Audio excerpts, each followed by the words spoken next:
Students, West Bengal state ইউনিভার্সিটির AEC3 third সেমিস্টারের only for mail examination 2025-26 যে ইংলিশ প্রশ্ন, সেই ইংলিশ প্রশ্নের সেট 2 এটা কি এসেছে সে সম্পর্কে দেখা যাক।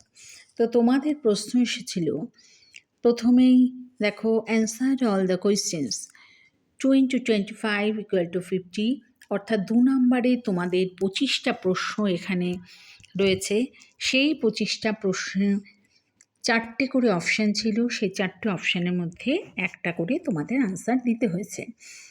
টোটাল সময় ছিল তোমাদের 2 ঘন্টা। এটা হচ্ছে 50 নম্বরের প্রশ্নের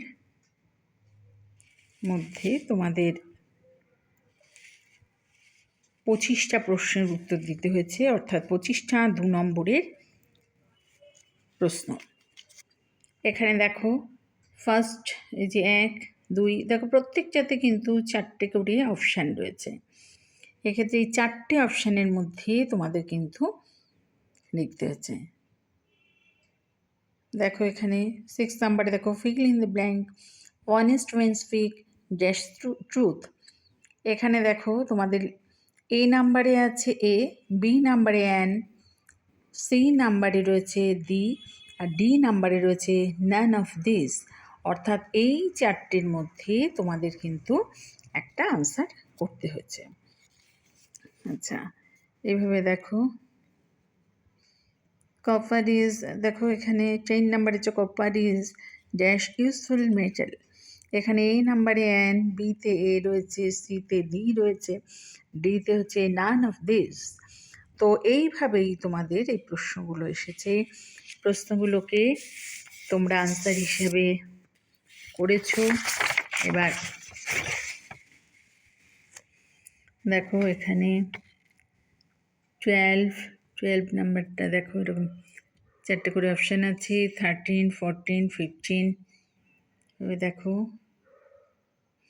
আবার এক্ষেত্রে দিয়েছে চুজ দ্য কারেক্ট সেন্টেন্স 17 নাম্বারে। তো এখানে 4টে দেখো সেন্টেন্স রয়েছে। এই 4টে সেন্টেন্সের মধ্যে সেখানে তোমাদের একটা কিন্তু সঠিক সেন্টেন্স তোমাদের দেওয়া আছে, সেক্ষেত্রে লিখতে হয়েছে তোমাদের 4টে অপশানের মধ্যে একটা। দেখো 20 নাম্বারে 4টে অপশানের মধ্যে একটা, 21 নাম্বারেও তাই, 22এও তাই।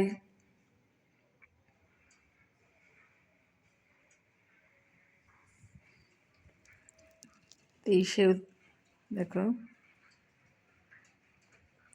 23 নাম্বারে choose the correct comparative of first. এক্ষেত্রে এই 4টে অপশান আছে, 4টে অপশানের মধ্যে তোমাদের লিখতে হয়েছে। 24এও দেখো কারেক্ট সেন্টেন্স। আচ্ছা, 25 নাম্বারের ওয়াচ অ্যাজ এ ভার্ব। এই 4টে অপশান আছে, 4টে অপশানের মধ্যে তোমাদের করতে হয়েছে। তাহলে এই ছিল তোমাদের এইচএসসির প্রশ্ন ইংলিশটা।